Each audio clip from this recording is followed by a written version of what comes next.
Hello everyone, it's me, Eufalesio, yet again with new content for you.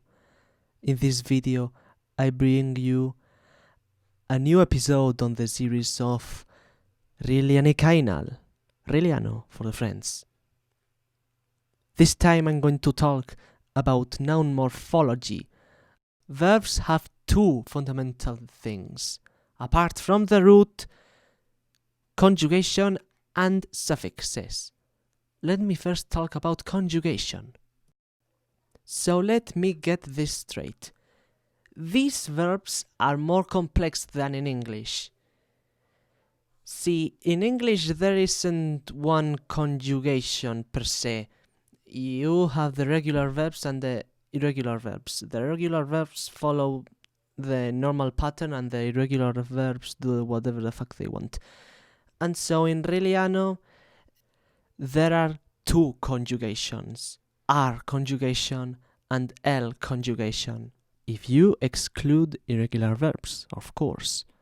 So let me get started. The R conjugation is the easiest and most common in Riliano.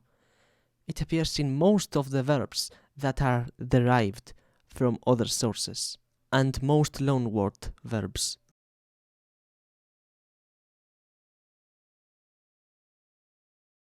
So, the R conjugation, named because verbs end in R, for example, the verb gnocker, to eat.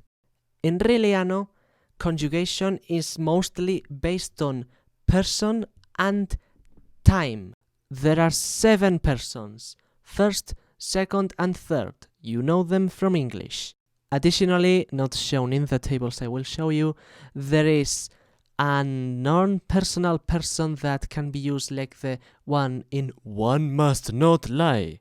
But just note that it ends in a, so don't worry about that if you see it.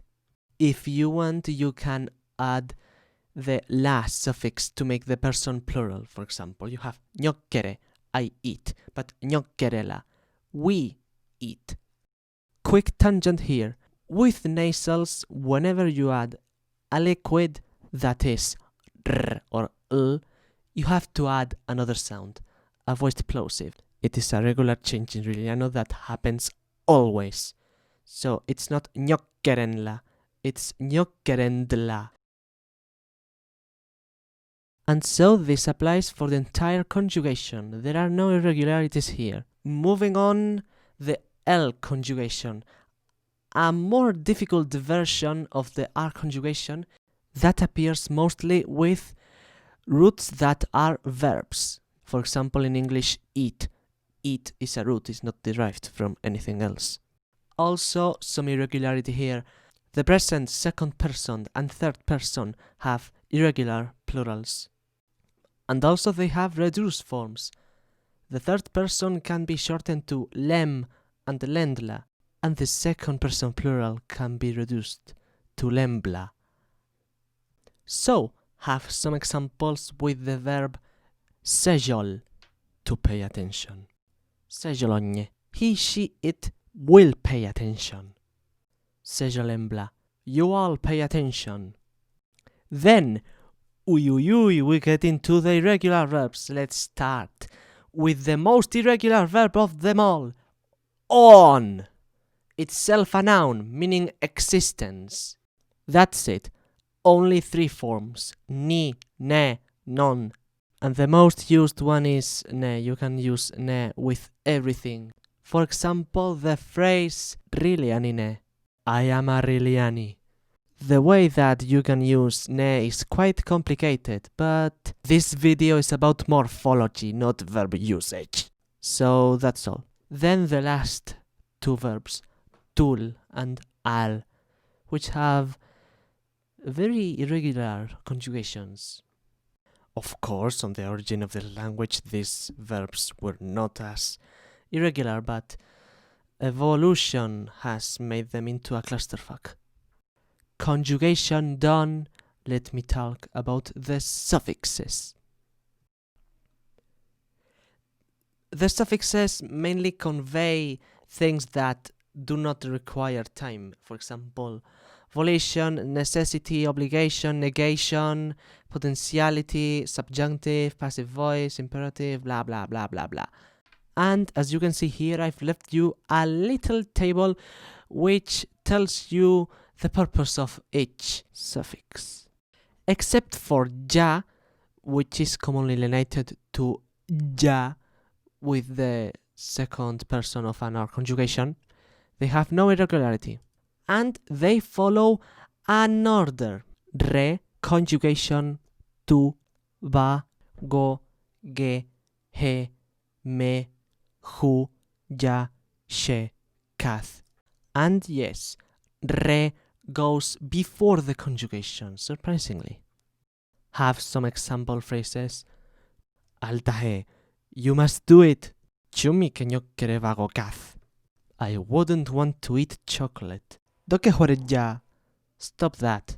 Mi jojle shalaudojo. I already told him. Or her. Let me analyze some of these phrases more deeply so you can get a better grip of what I am talking about. For example, the chocolate one, you can see two concepts. Chocolate and consume.